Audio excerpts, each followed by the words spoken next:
The material labels are a prime example of why we need to be at the meeting every day. All right, so we know there's labels now in bins. We're not going to make them because now we have talked about it, it was produced, and that's why we want to make sure we know what the improvements are.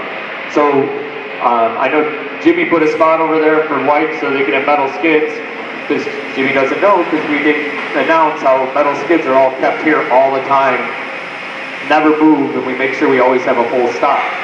Not saying it's not better to have more convenient, but that's part of the issues that we have. Also, we talk about a change in material handler, we talk about a change for Inspector Packer, and not everyone's here to be part of it.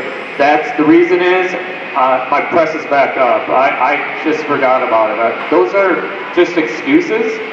We need to work as a team when we go back to the press and help everybody else out to catch up. Help them out, even if it's not your press, help them catch up on their presses.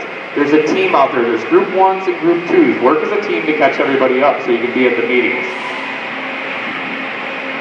All right, so again, remember Ono went in, and so the initial struggle. We have encountered many American and Europeans who seem convinced that lean thinking somehow comes naturally to Japanese.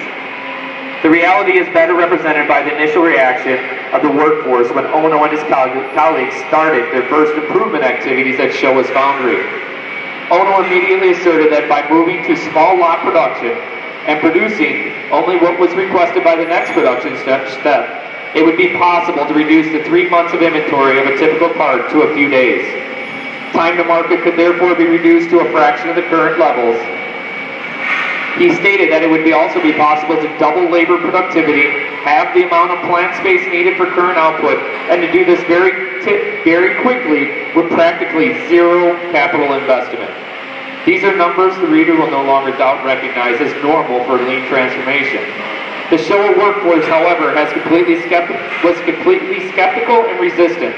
They were mostly longtime foundry workers, and they simply knew that none of these objectives was achievable except possibly by means of their working much harder. And the line management felt little different.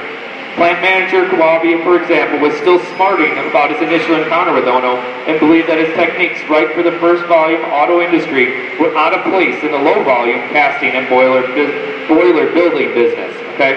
Again, we always think it can't be done here. We're different. We're not different. We're still manufacturing, and we talk about our book club, and there's still inventory. Inventory is still here. It's still everywhere. So reducing that and getting it out to what we can sell is the same at any company.